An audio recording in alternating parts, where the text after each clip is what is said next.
Hello and welcome to Ninja Prep. This is Kapil Goyal, your educator and mentor for PG physics. तो इस lecture को मैं आगे continue करूं, इस प्रैक्टिस सेशन को आगे कंटिन्यू करूं, उसके पहले आपको बताना चाहूंगा कि अगर आप लोग प्रिपरेशन कर रहे हैं UK PSC physics lecturer exam के लिए, तो आपको पता है कि उसके लिए बहुत सारे बैच चल रहे हैं। एक प्रखर बैच है जिसमें आपको कंप्लीट थ्योरी, कंप्लीट प्रिपरेशन कराई जा रही है। एक एडवांस फिजिक्स के लिए एडवांस फिजिक्स लेक्चरर बैच करके है। टेस्ट सीरीज ऑलरेडी लॉन्च हो चुका है जिसके प्राइस भी अब डाउन हो चुके हैं क्योंकि टाइम ज़्यादा नहीं बचा है। तो बहुत सारे बच्चे हैं, उनके रिक्वेस्ट के ऊपर टेस्ट सीरीज का प्राइस कम कर दिया गया है। साथ ही साथ जो प्रैक्टिस क्वेश्चन बैच है जिसमें आपको लगभग 2000 के आसपास क्वेश्चन मिलने वाले हैं, उसका जो प्राइस है वो भी कम कर दिया गया है। तो अगर आप लोग इंटरेस्टेड हैं टेस्ट सीरीज ज्वाइन करने में या प्रैक्टिस क्वेश्चन बैच ज्वाइन करने में, तो आप मेरा एप्लीकेशन जो है Ninja prep app by Kapil sir, उसे डाउनलोड कर सकते हैं। गूगल प्ले स्टोर से डाउनलोड कर सकते हैं और जाकर स्टोर में जाकर ये कोई भी बैच ज्वाइन कर सकते हैं। साथ ही साथ बताना चाहूँगा आपको, अगर किसी को फ्रेश प्रिपरेशन करना है या किसी को ये लग रहा है कि वो प्रिपेयर कर चुका है पर उसको थोड़े से ब्रशअप की ज़रूरत है, फॉर्मूला रिवाइज हो जाए या थ्योरी एक बार अच्छे से रिवाइज हो जाए, तो उसके लिए मैं क्रैश कोर्स मैंने लॉन्च किया है। Crash course UK PSC lecturer exam के लिए। तो ये जो क्रैश कोर्स है इसके अंदर आपको क्या मिलने वाले हैं, इसके अंदर आपको मिलने वाले हैं रिवीजन वीडियो लेक्चर्स, है ना। रिवीजन वीडियो लेक्चर्स जो कि होंगे live and daily recorded basis. Revision video lecture, ये जो रिवीजन वीडियो लेक्चर हैं ये क्लासेस लाइव भी होंगी और प्लस रिकॉर्डेड भी होंगी, है ना, लाइव और रिकॉर्डेड। अब इस क्रैश कोर्स में क्या होगा, जैसे कि for example AMP atomic and molecular है, तो एटॉमिक एंड मॉलिक्यूलर को 6 से 7 घंटे में हम कवर करेंगे, जिसके अंदर आपका सारा जो सिलेबस है, जो आपको सिलेबस में दिया गया है, वो कवर हो रहा होगा। साथ ही साथ इसमें प्रैक्टिस क्वेश्चन आपको मिलेंगे जो अभ्यास बैच के हैं, और उसके अलावा टेस्ट सीरीज भी यहाँ पर आपको मिलेगी। तो प्लस आपको अभ्यास बैच के जो क्वेश्चन है वो भी मिलेंगे। अभ्यास बैच क्वेश्चंस आपको यहाँ मिलने वाले, प्लस साथ ही साथ टेस्ट सीरीज भी आपको मिलने वाली। तो ये बैच अगर आप ज्वाइन करना चाहते हैं तो आपको एप्लीकेशन डाउनलोड करना है, Ninja prep app by Kapil sir, जिसे आप गूगल प्ले स्टोर से डाउनलोड कर सकते हैं। और अगर आप iOS यूजर है तो उसका लिंक डिस्क्रिप्शन में दिया हुआ है, उस लिंक को फॉलो कर आप एप्लीकेशन डाउनलोड कर सकते हैं। स्टोर में जाना, स्टोर में आपको यूके पीएससी क्रैश कोर्स नाम से बैच दिखाई देगा, उसे आप ज्वाइन कर सकते हैं।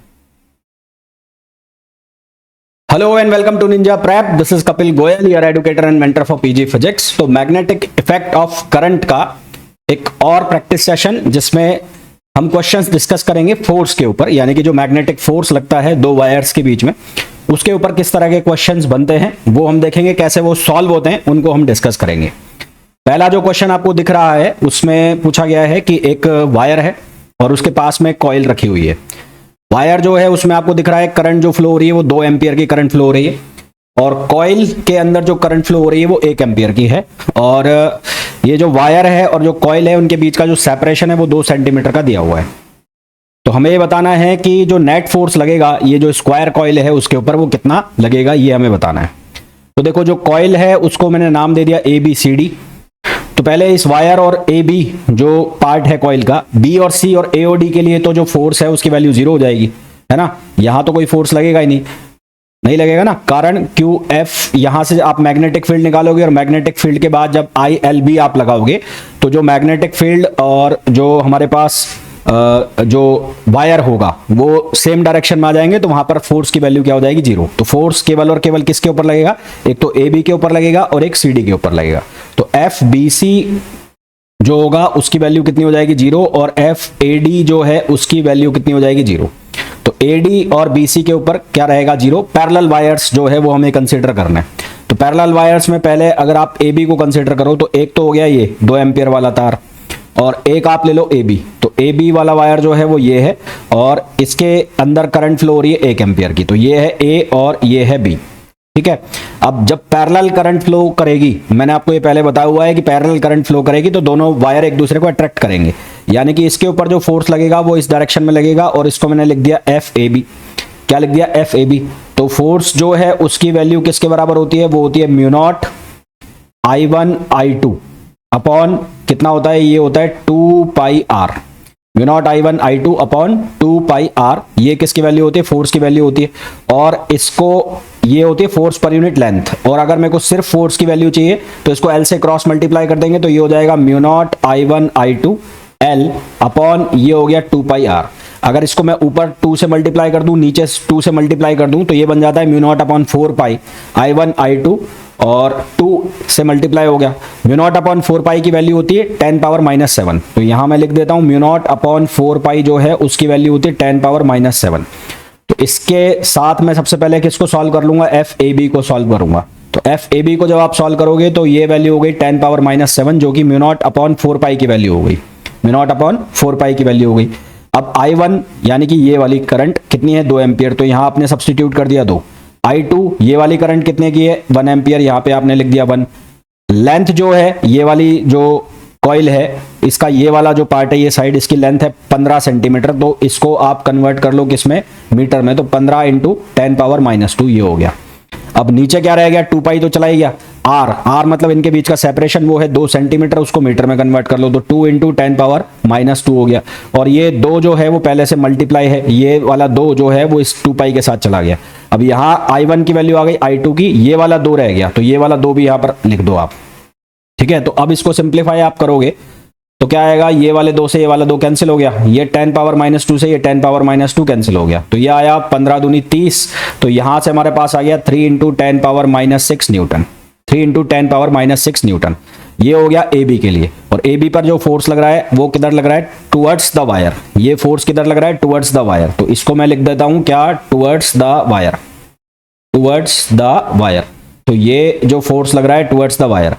Now we have to consider या we have to calculate the force on C D wire. तो इसके लिए मैंने बना लिया ये, और ये हो गया वायर सी डी। तो यहाँ जो करंट फ्लो हो रही है वो 2 एम्पियर की, और ये हो गया सी और ये हो गया डी। तो यहाँ करंट का फ्लो इस तरह से होगा, है ना। और ये कुल सेपरेशन जो हो जाएगा अब ये 12 सेंटीमीटर का हो जाएगा, 2 सेंटीमीटर ये और 10 सेंटीमीटर ये। तो टोटल जो सेपरेशन हो गया वो 12 सेंटीमीटर का हो गया। तो यहां से अब दोनों के अंदर करंट ऑपोजिट डायरेक्शन में फ्लो हो रही है, ऑपोजिट डायरेक्शन में फ्लो हो रही है, तो जो फोर्स है वो रिपेल लगेगा, इन दोनों के बीच में रिपल्शन आएगा। तो फोर्स की डायरेक्शन ये हो जाएगी, और ये एफ सी डी जो फोर्स है ये किसके बराबर होगा, mu naught 2 I1 I2 L upon 4 पाई और R। तो यहाँ I1 की जो वैल्यू है वो हो जाएगी 2 एम्पियर, I2 की वैल्यू हो जाएगी 1 एम्पियर, L जो है उसकी वैल्यू आप ध्यान रखेंगे, L की वैल्यू हो गई है 12, और इसको मीटर में आपको कन्वर्ट करना है। म्यू नॉट अपॉन 4 पाई हो जाएगा 10 पावर माइनस 7। R जो है L की वैल्यू जो है, L की वैल्यू यहाँ पर, L की वैल्यू आप लिखोगे कितनी, 15 सेंटीमीटर L। तो L 15 सेंटीमीटर है। सेपरेशन जो है वो कितना हो जाएगा, वो हो जाएगा 12 सेंटीमीटर। तो सेपरेशन अब 12 सेंटीमीटर हो जाएगा, यानी कि ये R की वैल्यू आपको 12 सेंटीमीटर लिखनी है। इसको जब आप सॉल्व करोगे तो यहां से एफ सी डी की वैल्यू आएगी, कर लेना आप, वैल्यू जो मैंने आपको बताई है वो सब्स्टिट्यूट कर लेना।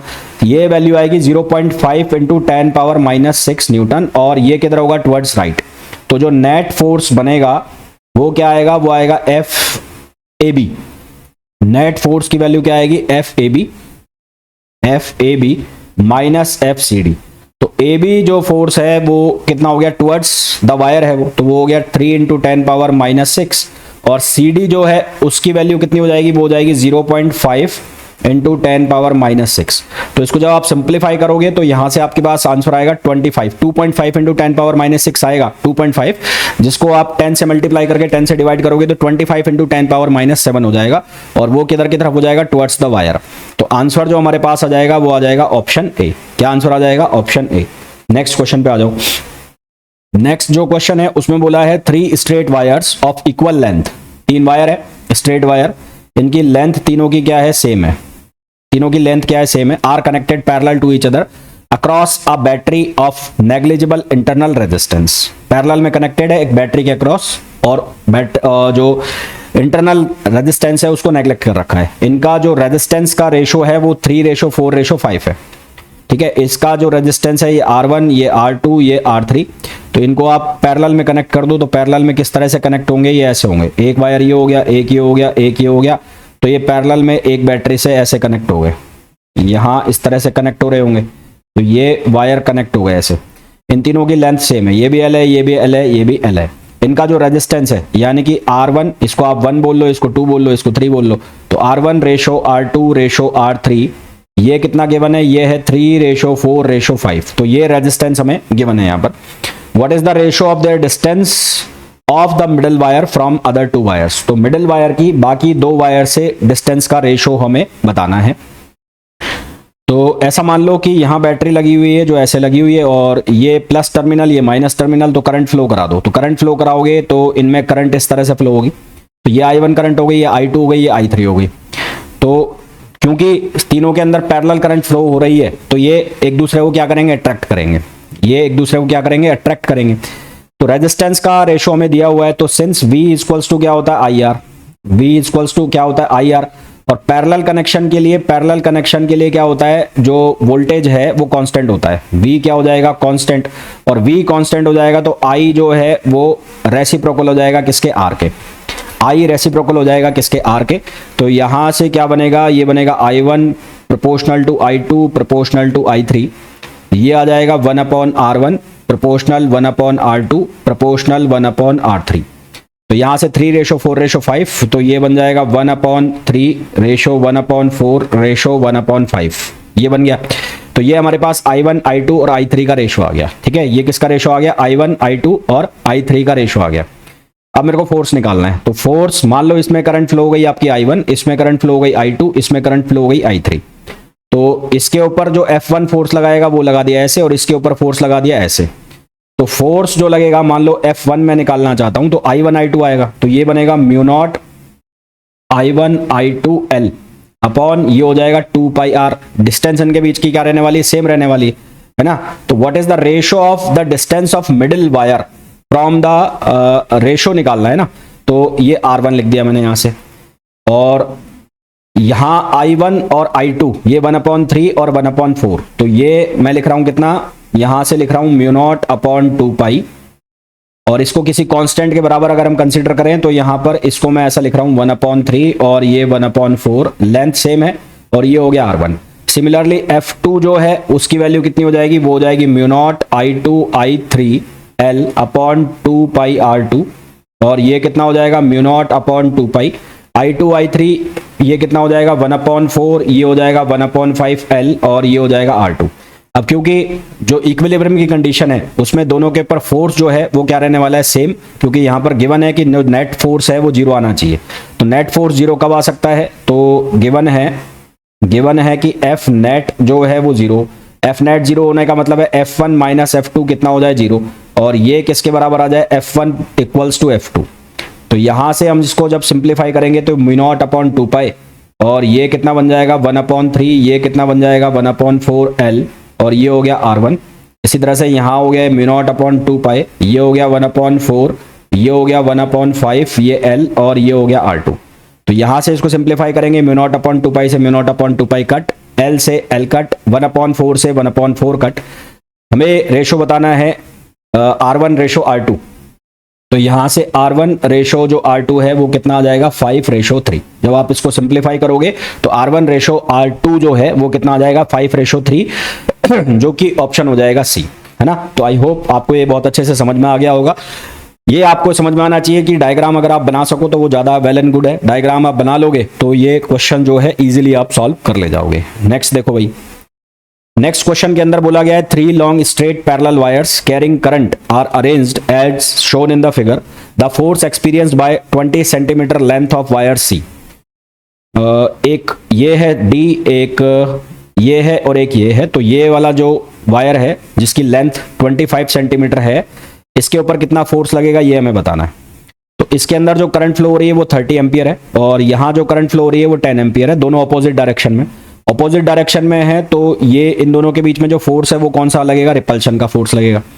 और इसी तरह से इन दोनों के बीच में भी अपोजिट डायरेक्शन में है करंट, तो यहाँ पर भी जो फोर्स लगेगा वो रिपल्शन का लगेगा। यानी कि ये जो फोर्स है, ये वाला फोर्स इस वायर की वजह से आ रहा है तो इसको मैं लिख रहा हूँ Fg, और ये वाला जो फोर्स है इस वायर की वजह से आ रहा है इसको मैं लिख रहा हूँ Fd।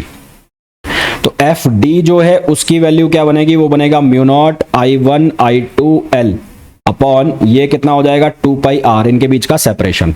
तो इसको ऊपर नीचे 2 से मल्टीप्लाई कर दो, 2 से मल्टीप्लाई कर दोगे तो म्यू नॉट अपॉन 4 पाई, ये हो जाएगा 2I1 I2 L upon R, ये वैल्यू आ जाएगी। अब म्यू नॉट अपॉन 4 पाई कितना होता है, ये होता है 10⁻⁻⁷।